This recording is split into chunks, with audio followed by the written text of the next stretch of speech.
Marines are guarding Rawalpindi, where the Pakistan Army is headquartered. That's where the GHQ is. There is movement of armored divisions.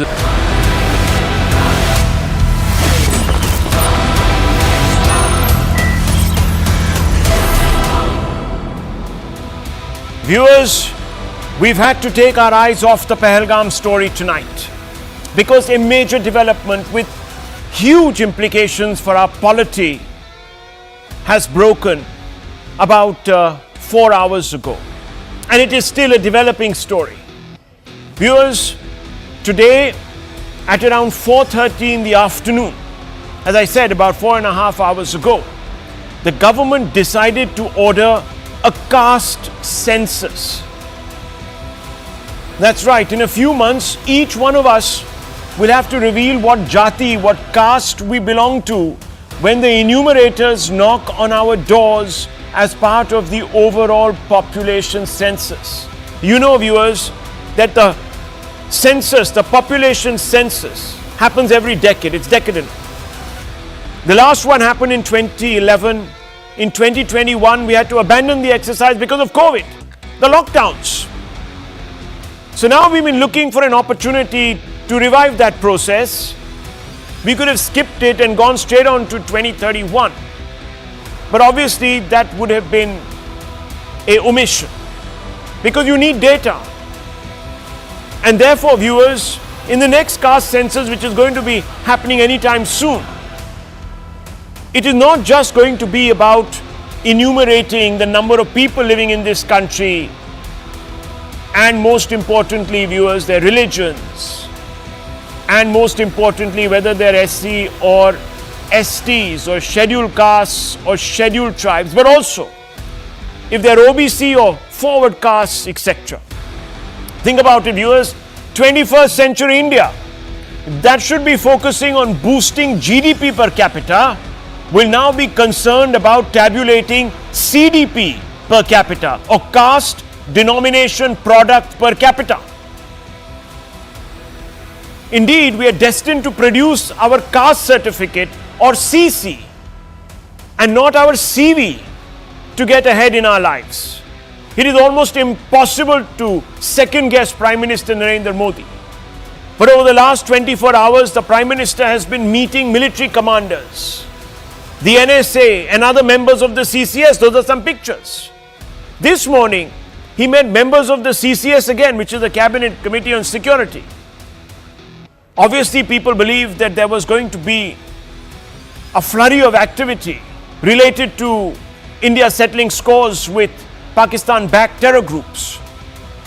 In fact, there was a lot of hectic speculation when the government announced a major rejig of the National Security Advisory Board.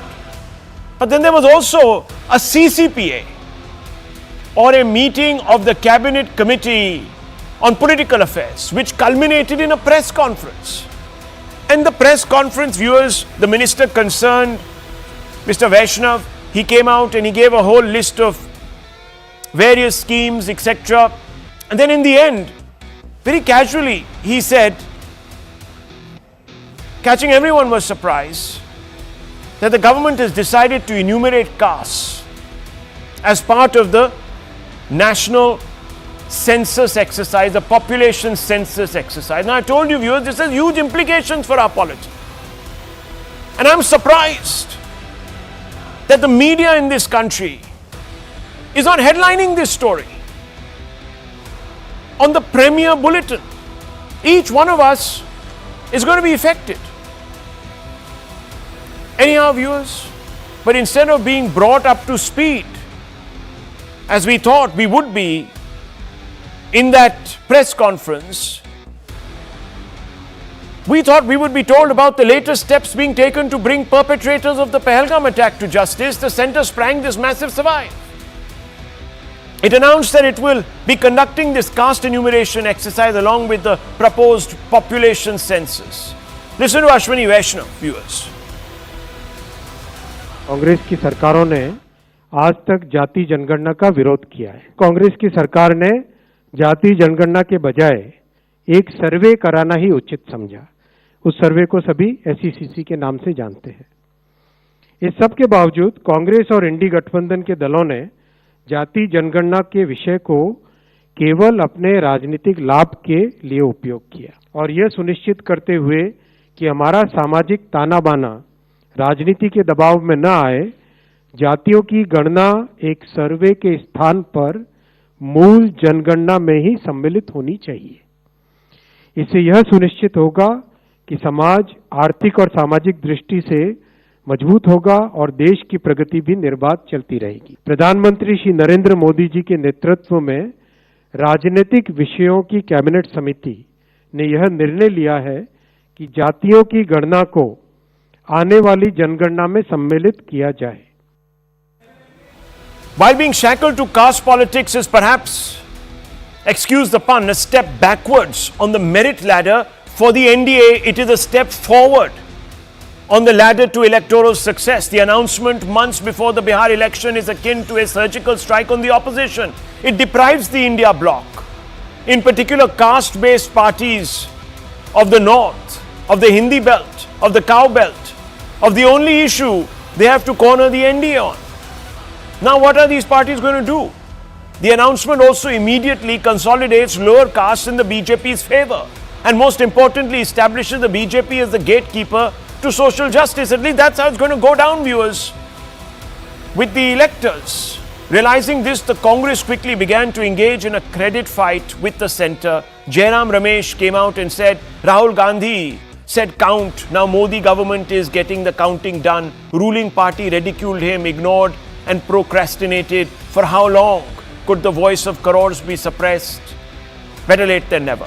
Amit Shah came out and said Congress and allies opposed the caste census while in power and played politics in opposition. Decision will empower all economically and socially backward classes, promote inclusion and pave new paths for the progress of the deprived.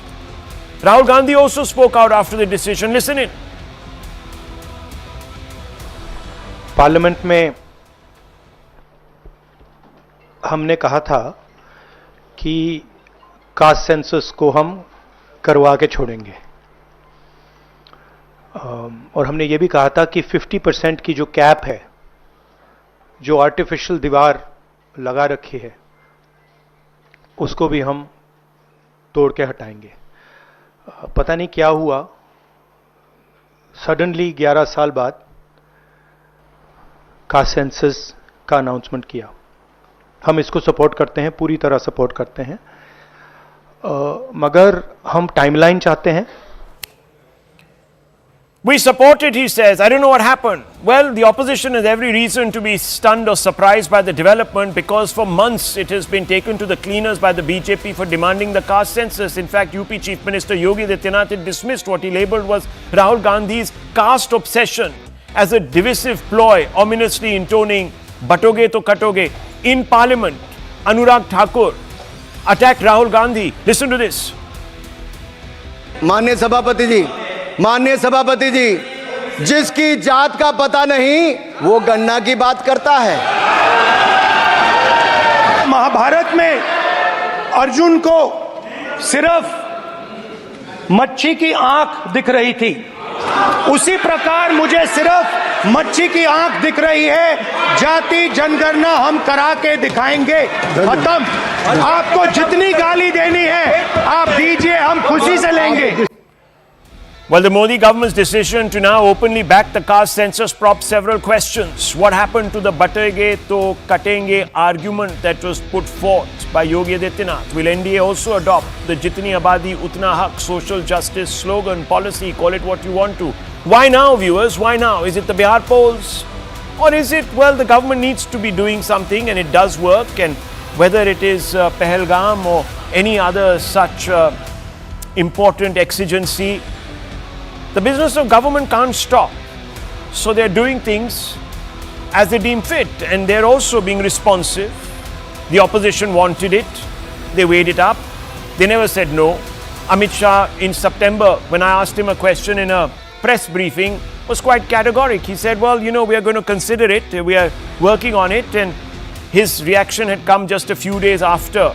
In fact, the RSS chief had come out of the RSS and made it be known that they were in favor of this exercise. So the government says we were doing it, considering it, we're getting our onions together and we've done it. The other question, does merit matter still? And fifth, who is really setting the national narrative now? The Congress says it is doing so, the BJP says it is doing so, but those are secondary questions. Let's get to the main ones, viewers. Is the Constitution now going to be rewritten to allow for more than 50% reservations? Will there be big dramatic changes? I, for one, can tell you, viewers, that I'm not in favor of this. I don't believe in the 21st century we should be counting castes. As I said earlier to you all, viewers, that we should not be looking at caste denomination product per capita, but GDP per capita. So let's first open this up. Let's set this debate. Let's ask some fundamental questions. And I want to begin with Dr. Sumansi Raman. Dr. Raman, what happens now? I just want to ask you this question. It's a conundrum for the opposition. You put all your eggs in this caste basket, and now that basket's been taken away, Mr. Modi is nursing those eggs, and they're going to hatch in Bihar or wherever in his favor. What are you guys going to do? Yeah, Rahul, first of all, kindly accept my commiserations. I know that you have a very difficult task today. But anyway, trying to, you've spent a long time, outlining how a caste census divides society, how Indian Hindu society is sought to be cut up into pieces, and all that dialogue has now quickly got to be turned around into another masterstroke. Now that the opposition, this is basically a demand that has been raised consistently by Mr. Rahul Gandhi, which was ridiculed by the BJP. Let's be very clear, let's not hide it. Sure. It was consistently said by the BJP that this was an attempt by Rahul Gandhi to divide India on the basis of caste. You know it, you said it on this show multiple times, right? Yeah. So I'm still saying it. Yeah, I don't understand why we are you're calculating saying that, CDP per capita, not GDP per capita. I've been very consistent from day one. I've never been in favor of cutting, slicing, dicing Indian society. So I've never been in favor of it. I don't have a tough job. My job is to stay consistent to my outlook. It's your job, perhaps, sir, now to explain what are you guys going to do? No. Are you suggesting then that by your own yardstick, this decision means that Prime Minister Modi ji is trying to divide Indian society on the basis of caste, which is what you said? Have I not asked the question? I have asked this question. We'll ask this. What happens to batenge to katenge argument? It's a question that I have framed in this debate. You saw it. So I'm going to ask that question, but I'm asking you, what is the opposition now going to do? Look, whether you want me to say it's a masterstroke or not is immaterial. I'm saying that Mr. Modi has taken a plank. He's done a U-turn. He's being opportunistic. He's done what he has to do to win an election, to bring people together, whatever he wants to do. What are you going to do now? That's the fundamental question. Now going to say that this has been done under pressure of the opposition, and that they have... In a democracy, sir, you accuse the government of not listening to the opposition. Now it's heard you... They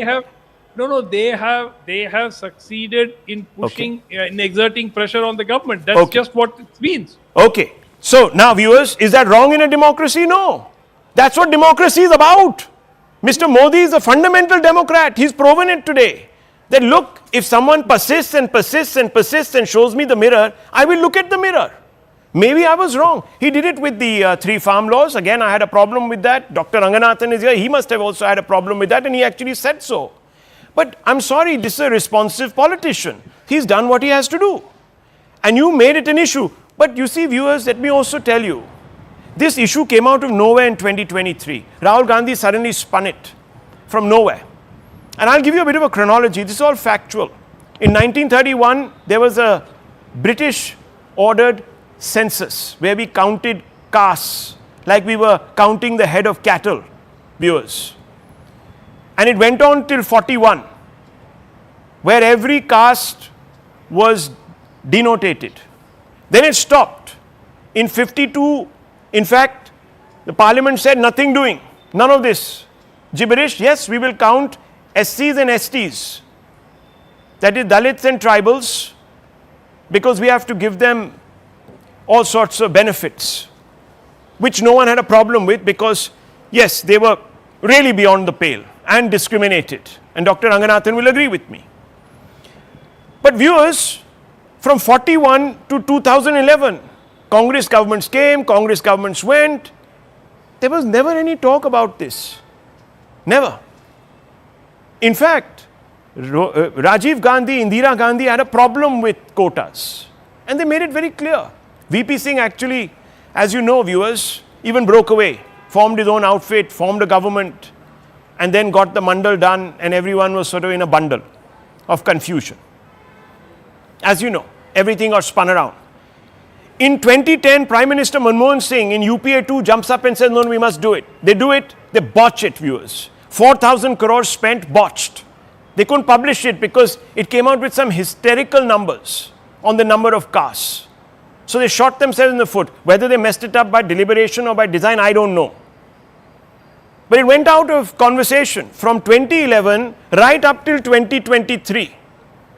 Out of conversation. Dr. Ranganathan, am I right? Am I wrong? You tell me. Good evening, Rahul, and thank you very much for having this very important debate that is not being held on many other channels. So kudos to you. I have 3 points to make very briefly. Number one, I believe reservation should be targeted and time bound, as was reinforced by none other than the Chief Justice of India and Justice Pardiwala, and also Prakash Ambedkar, the grandson of Dr. Ambedkar, that even Dr. Ambedkar wanted reservations for only a limited period of 10 or 30 years. Why do our politicians not have the guts to implement that? Number two, I am for a caste census simply because logic says if you are giving reservations to backward castes and classes based on caste, it makes sense to find out how many are they as percentage of population, or else how will you exclude or include those taking advantage of the state largesse? The caste census is important as long as caste reservations are there. If you don't have caste reservations, there is no need for caste census. Number three, if giving reservations as a moral obligation, and it is, I believe, then why are reservations excluded from certain domains and sectors, the prominent among them being the judiciary? Why do the judges suddenly think of merit when it comes to appointing their own, but think of quotas when it comes to appointing doctors, scientists and other professionals? Is that not hypocrisy? And talking of hypocrisy, quote, I dislike any kind of reservation, more particularly in service. I react strongly against anything which leads to inefficiency and second-rate standards. I want my country to be a first-class country in everything. The moment we encourage a second rate, we are lost. If we go in for reservations on a communal and caste basis, we swamp the bright and the able people and remain second rate or third rate. The only real way to help a backward group is to give opportunities for good and able people and remain second. Help should be given on economic consideration and not caste, unquote. Who said this? Jawaharlal Nehru. On June 27, 1961, the Congress, Rahul, has traditionally been unsympathetic towards Dalit and OBCs and the underprivileged. The Constitution mandated a commission to look into the reservation for the OBC back in 1950. Congress never constituted a commission. It was a non-Congress government that commissioned it, Mandal Commission, and a non-Congress government that implemented it. In fact, Rajiv Gandhi was against the Mandal Commission implementation. He called it, quote, a can of worms, to tell you how shamelessly the Congress placates his Muslim vote bank at the cost of underprivileged. The Congress government reinstated the 4% blanket reservation to quota Muslim in Karnataka, saying all Muslims can now avail of this quota. To say that every Muslim of Karnataka belongs to backward class and can now also avail of reservation is just bizarre and makes a mockery of the real purpose of why we have reservation in the first place, to benefit the underprivileged, the most underprivileged. This is the bottom line. When you go and scrape the bottom of the barrel, you will get nothing else but hypocrisy. Absolutely. Mr. Gawande, the Congress can have a change of heart over quotas, but the BJP can't. Only you have a monopoly over changing your position, the BJP can't. Is that the argument tonight? What is the argument? I'm not understanding the argument. So they've done what you wanted them to do. Responsive governance. Democracy is alive. Absolutely, Rahul. And I think we welcome this decision by the BJP. And we say that this is the power of 238 MPs in the India Alliance. This is what happens when the opposition makes demands that the government must listen to, and we welcome this. So is democracy under threat now? And governance is about dialogue, and I think democracy is not under threat right now because the government is listening. And I think this is a move that needs to be celebrated, Rahul. And I'll tell you Is this Modi for a one very dictator? simple reason. Is Modi a We've dictator? consistently upheld. Is Modi we've now a dictator? consistently upheld. No, We've please tell never me, is said- Modi a dictator? We've never said Prime Minister Narendra Modi is a dictator. Oh, really? You didn't We've say never that? said Prime Minister Narendra Modi is a dictator. And we have Hundreds not of said times. once again that Hundreds he is our of times. political enemy. The We've word said you that he's our use is a political Hindi opponent. word. No, Rahul. नहीं नहीं Rahul, आप नहीं that- इस्तेमाल करते that there you is a can Hindi point those word fingers at other parties पर आप दूसरे पार्टियों को आप ये बोल सकते हैं पर हमें नहीं बोल सकते and let me put one very simple point नहीं हम आपकी बात नहीं कर रहे हैं I'm talking about the ecosystem the Congress Indie ecosystem you have used a word I a don't Hindi know what word which ecosystem escapes this me is, Rahul. the literal translation is dictator what is that word my Hindi is not at the this best at this point come on help me out Mr. Gawande help me out I don't want to raise doubts on our Prime Minister but Rahul this is not about the words used against the Prime Minister but about a very important decision taken in the benefit of this country okay and I'll tell you why right for many months now we've seen debates across the country about which communities should get reservation how much reservation in a state like Maharashtra you've seen flip-flops from all sides including from my own party on how to grant Maratha reservation how to grant Lingayat reservation, how to grant NT-DNT reservation. Yes. The only solution, as the NCP-SP has been vociferously saying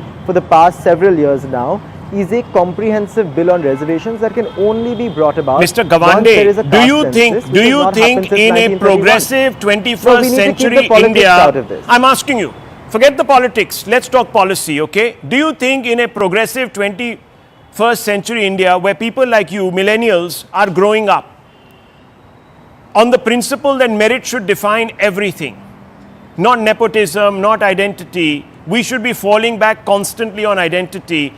And you now want to abolish 50%. You want to go up to 80, 90%. So everything is going to be reserved. Where is the incentive for young Indians to work?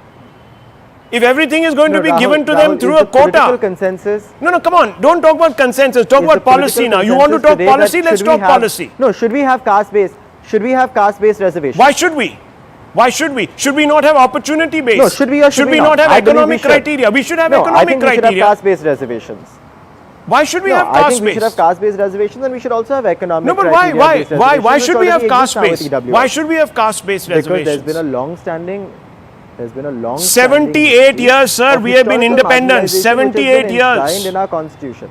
Dr. Ranganathan, do we need caste-based caste-based reservations for the next 100 years? Because this is where we are going. And the opposition is pushing this point. I want you to tell me, you are a person who's a self-made man. So is the government. Your parents were self-made people. Please ask the government whether they want... You studied hard, you got into college, Does the BJP you're sitting here, you're sitting here, an educated man. I don't know how you have been stymied. You didn't come from the greatest, richest family. Your father was not a Gandhi. I'm asking you. Rahul, couple of points. What hurts is that the politicians are scared to even listen to the person whom they worship, and this is my problem. When you start worshipping people, you stop following them. Dr. Ambedkar himself was at pains to say that reservation should be targeted and time bound. But today, no politician has the guts to follow him. But forget about politicians, they are born hypocrites. I want to talk directly to the Supreme Court and the Chief Justice of India. If you are morally obliged to give reservations in this country, and you are, why aren't there reservations in the Supreme Court? Answer, if you have the guts.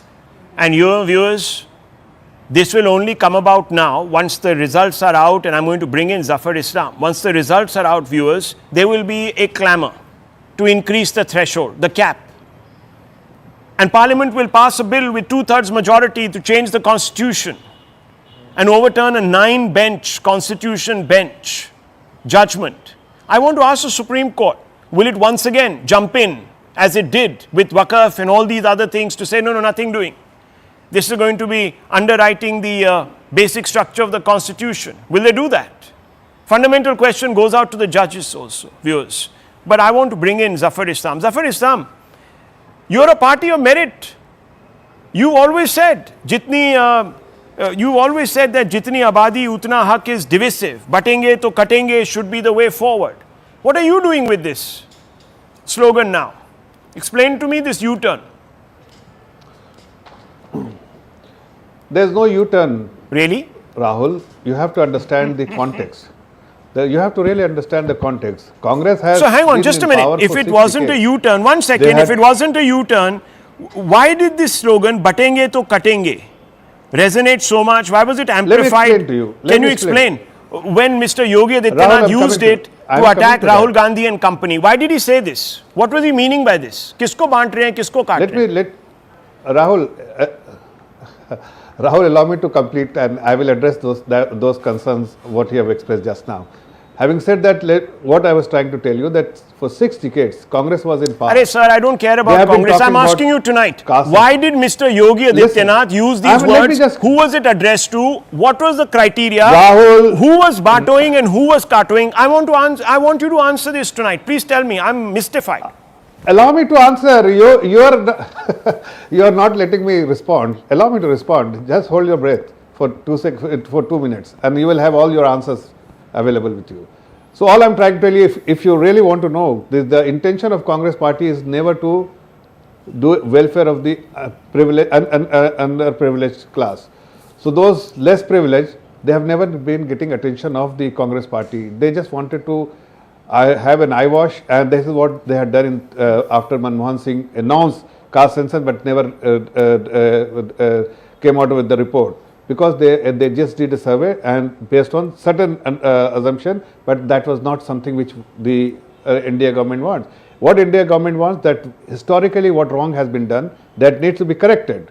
And when Rahul Gandhi was saying, it was primarily motivated to divide the society for the political gains. Ours is not as a political purpose. Ours is only for the welfare of the society. Those who are not privileged, those who living in Sir, 2 minutes ho gaya. gaya. Can I ask you my question again? 2 minutes are up. You said in 2 minutes I'll have my answer. 2 minutes Maggie is cooked. But I haven't got my answer. I'm asking you now. Mr. Zafar Islam. 1 minute. Yeah. Let me ask you, please. Yes. Why did Mr. Yogi Adityanath use these words, batenge to katenge? Can you explain what was the context? Who was he addressing these to? Context was that Rahul Gandhi and the opposition parties, particularly Rahul Gandhi, they realized that they are not getting support of the part of the society which they were historically supporting them, purely because they are marginalized section of the society, and that's why they started this slogan of caste census. They knew that the intention is only politically motivated. That is why the Honorable Chief Minister of Uttar Pradesh very candidly said that their intention is only to divide the society for political gains. There was no intention of to provide any welfare or Faizan Kidwai, could you respond? A privileged class. Faizan Kidwai, they called your bluff. Sure. They called your bluff, Faizan Kidwai. They called my bluff. Our bluff, like how? And well, you wanted a caste census, they've given it to you. Okay, now let me just you were constantly asking Mr. Islam, what does Mr. Adityanath mean by katenge to batenge to katenge? So basically, Mr. Zafar Islam, at least come and at least have the courage to say this on national television that Mr. Adityanath was talking about a communal divide between Hindus and Muslims, 80-20 ki rajniti. What's the harm? I mean, if you're doing it, own it up. Otherwise, if you feel ashamed, then don't do it. And as far as Rahul, see what Mr. Bharatiya Janata Party has done today. Please. And no, just a second, you can reply later on. Baad mein, Twitter pe kar dena. So as far as to respond to you. Yes, I'll get him to respond. Yes. You give him time to respond later on. Okay, so as you're saying that they have caught a bluff. No, Rahul. See, the thing is, Shri Akhilesh Yadav, who's the biggest OBC icon of India, has been very vocal about caste-based census. We always have spoken about it. But it was the Narendra Modi government who, in Parliament in 2021, refused to do that. Can you show me a statement before 2023 when Mulayam Singh Yadav or Akhilesh Yadav talked about a caste-based census? Can you show me that statement? So No, please. You said he's always talked about it. So tell me. Yes, we have. When he was Chief Minister of Uttar Pradesh, show me which. No. He was UP Chief Minister. Was he UP Chief Minister? Yes or no? Yes, he was. Why didn't he order one there in his state? I'm asking you this question. Sir, that it takes some time. You were it takes how much time, sir? We wanted to empower the downtrodden, the OBCs, the SCs, the STs. We always were working towards it. Sir, this is not the first time, sir. Please. Okay. Should I have brought a BSP spokesperson here? They would have told you how you looked after the Dalits. MY we do. MY is all that you stood for. I'm asking you, no, 1 minute. You show me the proof. You show me the proof that Akhilesh Yadav and Mulayam Singh Yadav wanted a caste census when they were in power. They were chief ministers, both of them. Show me that. Okay. Now, may I please let Is it me a complete fact? my Yes or point, no, sir? Am I lying? It's a fact. It's a fact. We were constantly talking about So show me the proof. those Quote me. should have been empowered because Dr. Raman is now Googling away. He's going to try and pull out something. Let's see. Okay. May I, see, you're constantly interjecting, Rahul. I don't know why. You didn't interject while others were speaking. You unnecessarily, there's no point then. How can I be part of this discussion if you're Tell me, sir, what do you want to say? Rahul, come on. Can I point out One that second, Mr. I'm coming Mulayam Singh Yadav has consistently been calling for a caste census. All Right. you need to do is to use the same Google Okay. 2010, Mr. Kidwai, please There are respond. multiple sources. 1 second, Yes, Mr. sir. Kidwai, let him If you want the date, 1 minute. if you want the dates, I Yes, can we give should it have to the you. dates. 1 second, Mr. Kidwai, please respond, please. Sir, yes. See, what Mr. Narendra Modi has done today, as a lot of people are saying, it's a master stroke. No, it's not a master stroke. This has come from his compulsion, electoral compulsion. This is not a general commitment towards the SCs and OBCs, because unlike similarly, just like RSS BJP's ideological parent, historically these people have been against Rahul, can I just caste-based respond to census and the SCs, OBCs, Okay. because they want to maintain this upper caste hegemony and dominance. Okay. And that's the reason, Mr. Modi, the fading star of Bharatiya Janata Party, because the nation now is asking Fading him star. questions about the problems in jobs, Fading about controlling inflation, popularity about of rising Modi prices, Respond. about not is able more to than eradicate put together terrorism. of all the That's Respond, the reason Master. Mr. Narendra Modi had to bow down in front of PDA. Now you have And the slogan of the Viewers, biggest viewers, PDA viewers, leader, viewers, Akhilesh look at Yadav, this, look at this, look at this, look at this. Sankhya bhari, Rahul. When democracy works, these people suggest that it is a surrender. Yes, it is I don't a surrender. understand what is going on here. Anyhow, Rahul. the BJP national spokesperson wants to respond. Yes, surrender. Is it a surrender, sir? See, he is saying fading star. Let me tell you that he is a shining star. His popularity is more than all put More together than- of all opposition leaders put together. So is kindly just lower see than his what data in the popularity he previous enjoys election. and the adulation he enjoys. It has Please allow me to deteriorated. speak for answer. How many number of votes he got, his vote Popularity percentage, enjoys you will come to in know. the country. Is he a Away fading from star or that, not? finish, let sir. me tell He didn't you interrupt few you. things. Let him finish, yeah. It is a political. Before we conduct a surgical strike and air strike and many more strikes against the enemy countries, it is important to do some political strikes here as well. So if you want to understand that, yes, it's a political strike on opposition parties, they were asking for it, you have it. Now enjoy it. Happily say that the government has done you were asking for it. But So I'm asking you now. Your intention was bad. let me you ask didn't the want to BJP support it. You BJP never national wanted to spokesperson. have any affirmative action. Mr. Islam, let me ask you. We want transparency. Okay, so you're saying they paid lip service to the Rahul. idea, they talked about it, they did nothing about it, Mulayam talked about it, Mulayam demanded it, did nothing about it, UPA was in power, did nothing about it, he was in power with the UPA, did nothing about it, fair enough, okay, all those double standards, but you opposed it, so I'm asking you now, how far will you go? If you have to increase now the 50% cap, will you take on the Supreme Court? I'm asking you, Mr. Zafar Islam. See, right now, you have to understand, Rahul, what is the objective? Objective is to ascertain the truth. Okay, so if the truth turns out that the OBCs are 60% of the population, will you argue for lifting the cap? Will you move a legislation to lift the cap? It's a simple question. How far will we go? Otherwise, why do the census? So, let me respond to that. See, when we did EWS reservation last year, a few years ago, for economically weaker section, did anybody was hurt when we decided to give 10% reservation to EWS? Similarly, after the truth is out, when we have all the numbers in front of us, the government of the day will take a decision which will primarily help the less privileged class. I'm running out of time. I'm going to wrap this out. Which form, which way, whether with two responses. One from Dr. Ranganathan, one from Dr. Raman. Dr. Raman, go first, please. Yeah. Okay, 2 points. Yeah. Dr. Ranganathan made the point about targeting reservations. I agree entirely on that. timeline, yes, agreed again. Targeting reservations can be done best only if there is a caste census and only if the data is available. But I think it is appalling hypocrisy, as Mr. Islam is saying, to call Rahul Gandhi's caste census as dividing society and politically motivated, and the very same caste census being done by a BJP government as being truly in the interest of social justice and obtaining gathering the truth. I don't know what is the difference. You have to do a back testing, see, Dr. C. Raman. For 6 decades, you have done nothing for the same class which you are talking about. Okay, but now you accepted it. Now you accepted it. So, Dr. Ranganathan, where do we go from here? Where do we go from here? I'll tell you where we are going from here, but nobody is wanting to have the courage to chart out the map. I think I'm afraid we are running out of time, but Rahul, I beg your indulgence to give me 2.5 minutes, because this is an issue. Take 2.5 minutes. That is so kind of you, because it's important. Because I want to. It is very important. Otherwise, I wouldn't have asked for the time. I want to talk of an issue that is hanging on our heads, and I fear all politicians are going to tackle it wrongly, because we are missing the woods for the trees. You know why? Because the reality is only 2% of jobs in India are government jobs.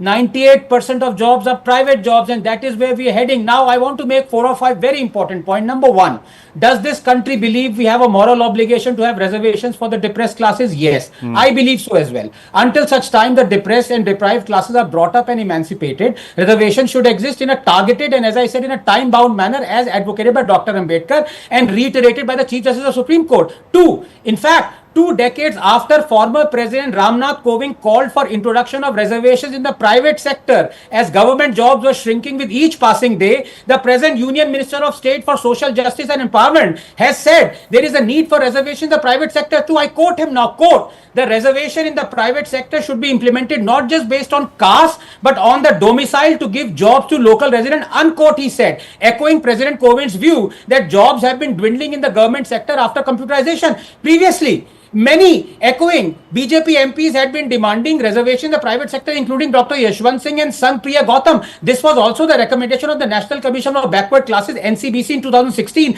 then welcomed by all parties, including the BJP. Back in February 2023, at the 85th AICC session, the Congress had pledged its commitment to implementing SC, ST, OBC reservation in the private sector. 3, if the moral duty is to bring up the depressed classes as quickly as possible, then it is not only the state's duty, it is incumbent upon all of us, for we make up the state its moral and financial power. For this reason, I agree with the former President Ramnath Kovind that private sector should have reservation. But 4, this is important, because I also believe very strongly in private enterprise and the state not controlling it, and in the concept of choice. I believe that the reservation in the private sector must not be forced at all, but rather nudged through tax incentives, like the state provides tax incentives to companies that do social good, or those that promote women in the workforce, or those that help in the employment of a state domicile. 5, if you accept the moral logic of reservations in government jobs, then one must accept the moral logic in private sector jobs. But because one has to also take into account free enterprise, tax incentive by the government is a viable option, because it allows the private sector company to choose whether it wants reservation or not. Like a private sector company chooses whether to set up a factory in a state that is giving tax incentive or in a state that is not giving tax incentive. For example, 10 seconds, the state gives free or subsidized land to private sector bodies to set up schools in return for school providing free education to the depressed classes. The private bodies have a choice to either accept it or to buy non-subsidized land to set up a school. Many do. 6, does the concept of reservations make non-depressed and non-deprived classes suffer disadvantage for no fault of theirs? The answer is yes, and therefore the reservations cannot be applied indefinitely and must be time-bound, as Dr. Ambedkar had wished. That, viewers, is not even being discussed. No one is, when Rahul Gandhi says, give me a timeline, he's not talking about an outward limit. Let me tell you. And let me tell you, viewers, from now, you will need not so much a report card from your college or even your CV, but you will need your CC to get ahead in life, the caste card. Frame it, miniaturize it, wear it around your neck, hang it on your forehead, staple it, whatever, and go for your job interview next time. Then don't come crying, viewers, that you see merit is dead in this country. Think about what I'm saying. I want to move on, viewers, because as you know, the job is still not done. Pakistan is still unscathed, or at least the terror factories are unscathed. The day dawned ominously for Pakistan. They were confronted with 4 Indian Air Force Rafales zipping along the LOC. For several hours, the planes skirted Pakistan's airspace. The Pakistan establishment was in a frenzy, in a tizzy. Pakistan's citizens on the ground were in a frenzy and also in a tizzy. And so was the Pakistani media. The looming spectre of war has even chilled the Pakistani share bazaar. The Karachi Stock Exchange tumbling 4,000 percentage points. 4,000. The BSE going up. If 2 numbers could tell the story, viewers, it was there for anyone to see. Racked by tension, the political establishment in Pakistan is losing its composure. When MPs are not threatening to rebuild the Babri Masjid in Ayodhya, deranged Pakistani ministers are threatening to nuke India. Listen in. उन्होंने कह दिया ना कि अगर हमारा पानी बंद करेंगे तो फिर जंग के लिए तैयार हो जाएं। ये जो गोरी, शहीन, गजनवी, ये चौकों में सजाने के लिए नहीं हमने रखे हुए, ये हमने हिंदुस्तान के लिए रखे हैं। बाबा, ये जो 130 एटॉमिक हमारे पास वेपन है, वो हमने सिर्फ मॉडल बनाने के लिए नहीं रखे हुए। और आपको पता ही नहीं कि हमने पाकिस्तान के किस किस हिस्से में रखे हुए हैं। ये दुनिया भी जानती है, आप भी जानते हैं, वरना आप तो इतने मक्कार बनिए हैं कि अभी तक पाकिस्तान के ऊपर कई दफा हमलावर हो चुके होते आप। आपने बड़ी दफा कोशिश की, लेकिन जब आपको पता चला कि हमारे शाहीन जो है फिजाओं में आ गए हैं, तो आप भाग गए। तो इसलिए मैं दोबारा दोहराने लगा हूं, ये जो बैलिस्टिक मिसाइल हैं, ये जो क्रूज मिसाइल हैं, ये जो शाहीन है, गौरी है, ये मैं फिर दोहराने लगा हूं, ये हमारे चौकों में नहीं है, ये हमारे बिल्कुल आप इनका रुख आपकी तरफ है और किसी की तरफ नहीं है। तो इसलिए ये सोचना भी ना कि आप पाकिस्तान की हदूद को क्रॉस करोगे। This is the talk of deranged politicians, viewers, deranged politicians. Pakistan is a highly irresponsible and unstable state. It has never signed a no first use policy, in effect holding out the threat of using nuclear weapons on a variable interpretation of what constitutes a threat to its existence. In fact, it talks about full spectrum deterrence. On the contrary, India has signed a no first use policy. We're a responsible nation, law abiding, morally upright, which means that India pledges only to use nuclear weapons in retaliation against a nuclear attack by another state. This means India will always be destined to play catch up to Pakistan on the escalation ladder. This is an uncomfortable place to be in, particularly in the face of a volatile, unhinged state, which is fast collapsing, like Pakistan, that shows scant disregard for international law. Has the time come for India to relook its no first use posture or policy? But first, let me pose some more basic questions. What is Pakistan's nuclear capacity? Is it scientifically tested? Can India neutralize Pakistan's nuclear capacity before it can be deployed even in war? Let's open this up. Let's ask some fundamental questions. And I want to begin first with Tilak Devasher. I also want to begin with Lieutenant General Satish Dua, former GOC 15 Corps Indian Army. General Saab, my first and basic question is this. What is Pakistan's nuclear capacity? They talk in numbers, big numbers, hyperbolic. You've heard the crazy statements. So what is this exact threat that they hold out to us? Rahul, Pakistan they possess nuclear capability. They have, figures may vary. The minister said 130. I mean, the figures are somewhere around that. It doesn't really matter. Because today's nuclear weapons, even one weapon, one bomb, it is not like the Hiroshima, Nagasaki 15, 20 kilotons. We are looking at something much more lethal and deadly. So numbers don't matter. Do they have the capability? Yes, they do have the capability. Do they have the delivery means? Yes, they do have the delivery means. And they also have a nuclear command authority. So their systems are in place. Weapon delivery means are in place. The components of the weapons, as is always done, are dispersed in different bases. They're not at one base. They have to be brought together and mated.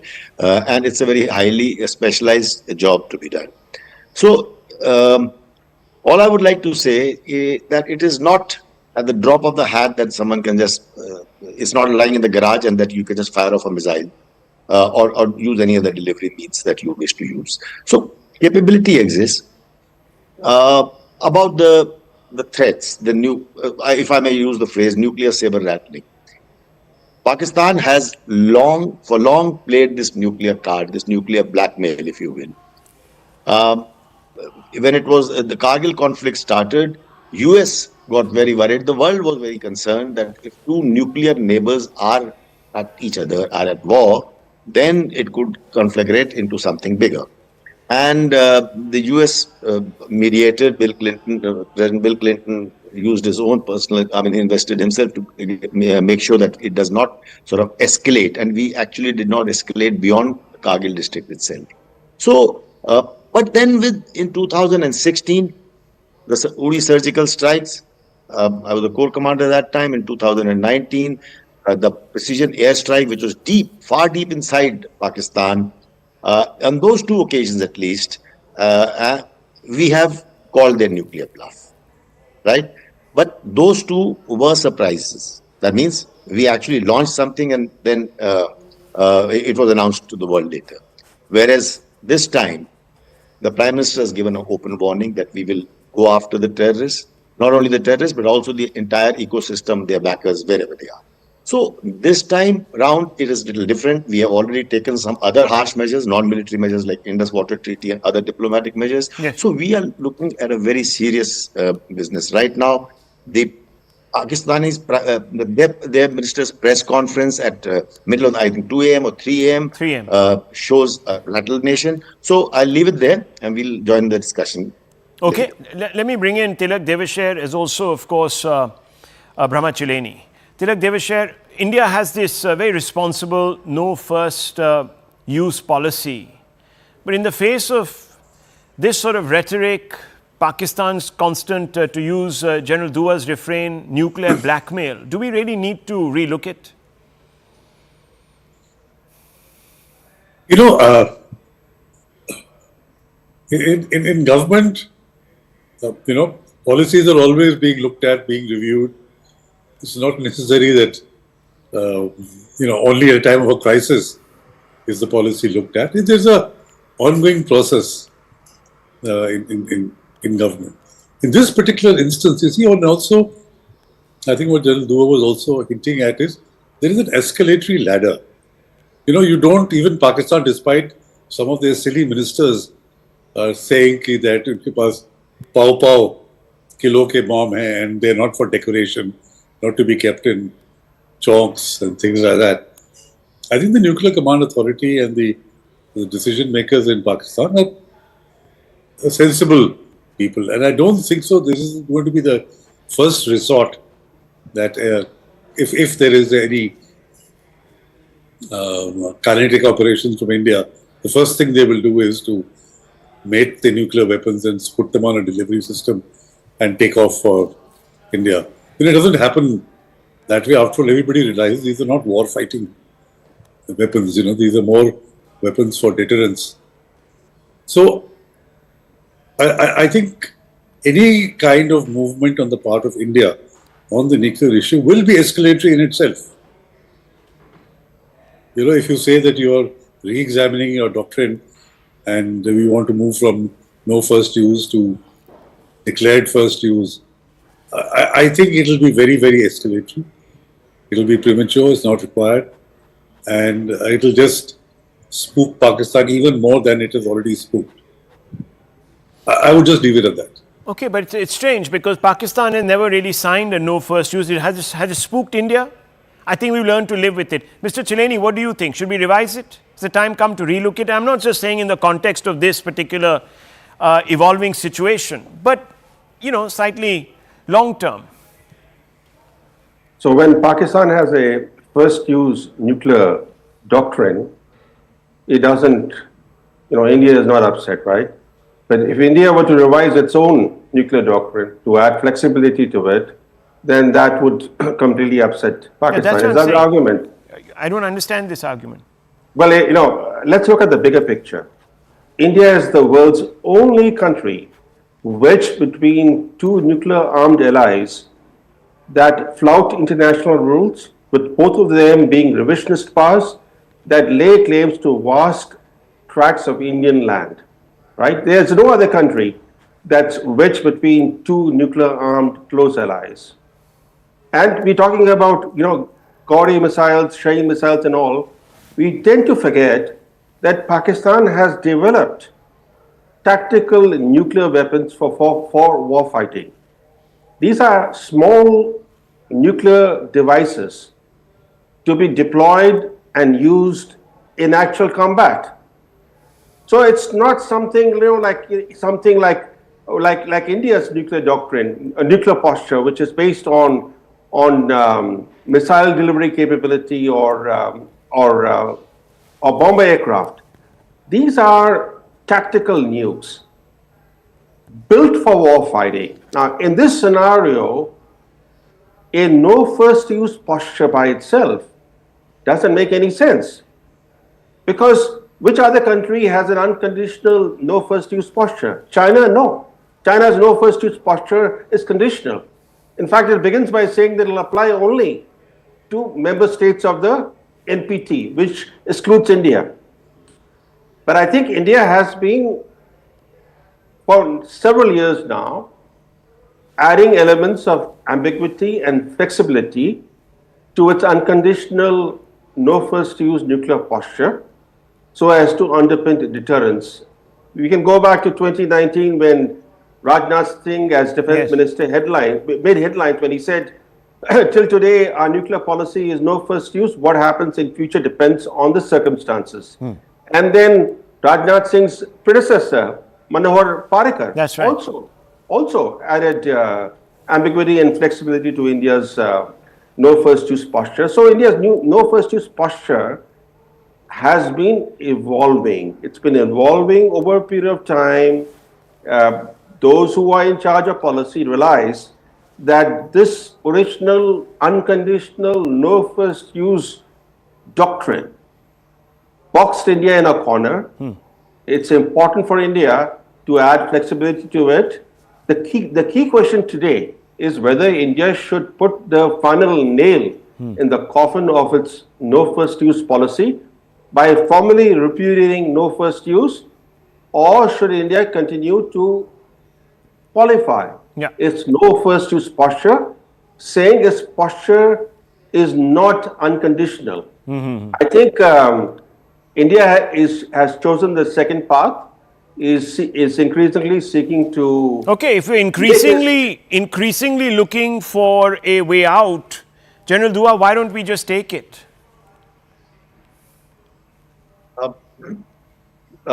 Because I would tend to feel that just like twice different defense ministers have hinted at it, then if we had actually taken that as a policy decision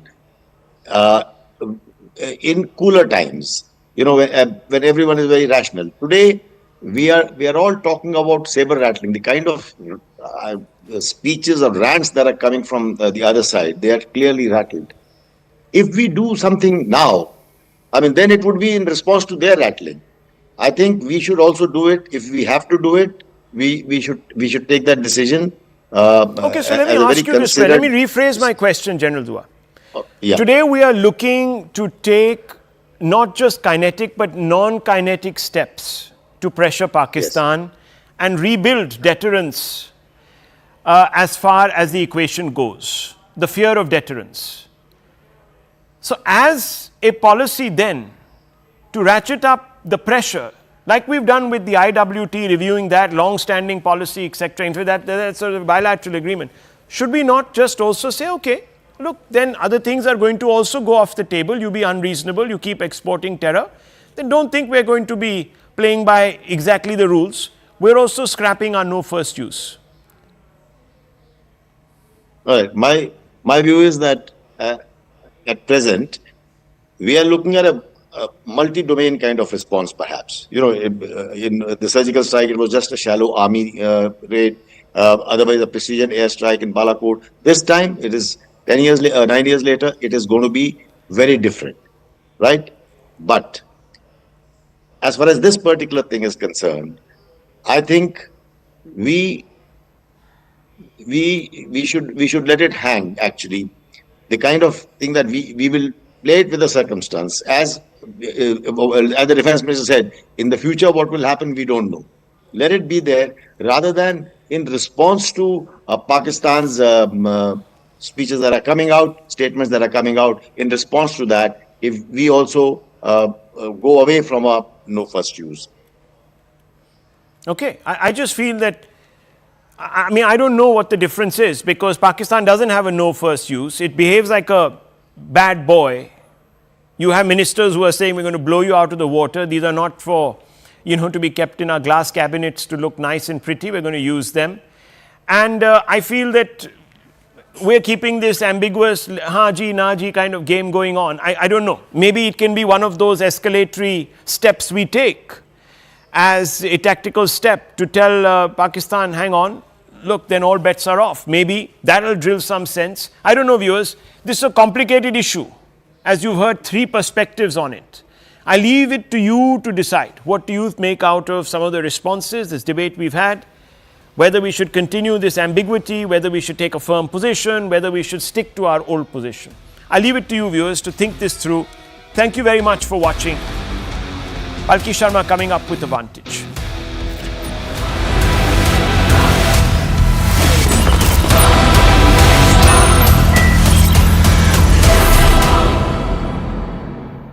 Presented by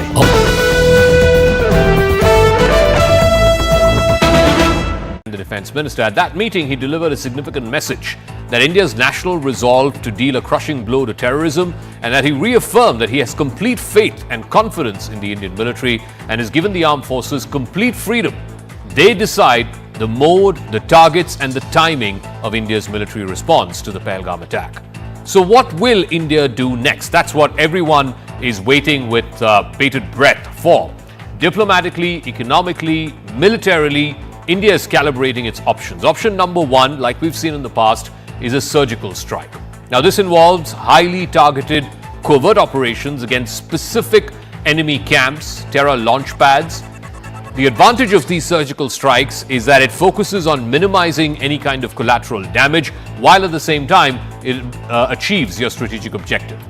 But with the previous surgical strikes becoming more widely known, the element of surprise may be curtailed, and that could possibly reduce the effectiveness.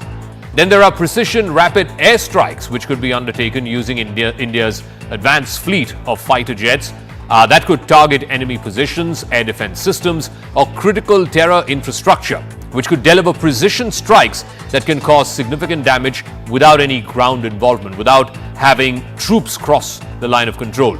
But the risks involved are like the dogfight that we saw between the Pakistani F-16 and Wing Commander Abhinandan's MiG-21 Bison. We saw that in the aftermath of Pulwama, in the aftermath of Balakot 6 years ago. Using naval power would be another option as well. In fact, just 24 hours ago, the Indian Navy made a bold statement.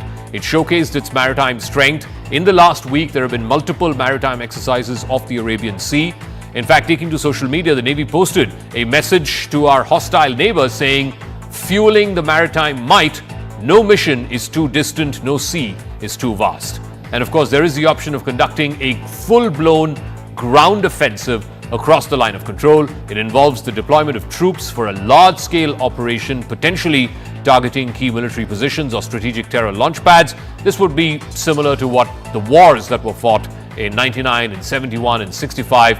But the terrain along the LOC is notoriously difficult, and that means there has to be well-coordinated, rapid movements and advanced logistical support. And a ground invasion could quickly escalate into a full-scale war. And that, of course, is something that India would want to ill afford at a time such as this. So India has hit Pakistan hard diplomatically, economically, commercially, and everyone is waiting for the most important move perhaps, and the move that's been reserved for the last, which is the kinetic or military option. Here's what happened after India put the Indus Water Treaties in abeyance. The images that you're going to see on your screen right now are from the Marala Headworks, which is situated on the Chenab River near Sialkot in Punjab. It is indeed close to the international border with India, approximately about 8 kilometers or so from the Akhnur sector. These satellite images show that the water flow as observed on comparative satellite images, one taken on the 21st of April, the other taken on the 26th of April, it clearly indicates the decrease in flow. In fact, in the second picture, those lines are much more brown, indicating mud or sand, as opposed to the first picture where there is a degree of water that can be seen flowing. Now, what does this proximity mean? It means upstream actions in India can quickly affect downstream water and its availability in Pakistan. The Chenab actually originates in Himachal Pradesh. It's formed by the confluence of the Chandra and the Bhaga rivers.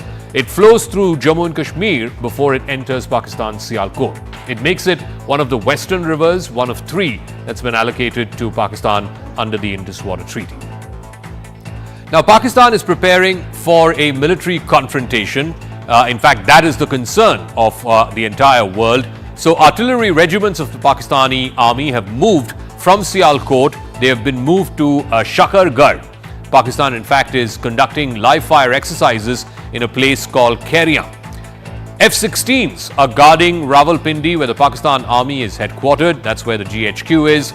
There is movement of armored divisions as well towards Tolipir, as well as in Rawalkot. Rawalkot is the same place where you had the Rauf Asgar speech and video that came out from a few days ago. Artillery has also been deployed in forward villages along the line of control. There's been massive shelling over the last 5 nights, and many of the villagers there along the line of control have been evacuated on both sides.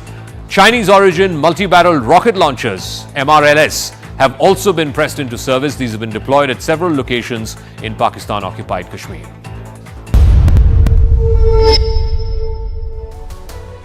Hello, Namaskar. This is First Post and you're watching Vantage with me, Palki Sharma.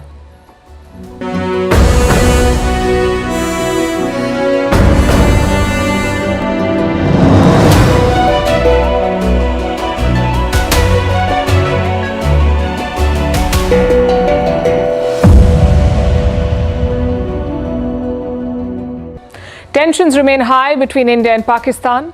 It was a day of meetings in New Delhi. Prime Minister Narendra Modi himself chaired 3 of them. It's all part of a choreographed and meticulous response. Over in Pakistan, it's panic season. They're using threats and doctored videos to deter India. We'll bring you the 2 contrasting styles tonight, India's planning and Pakistan's panic. Also on the show, a big admission in Pakistan's parliament.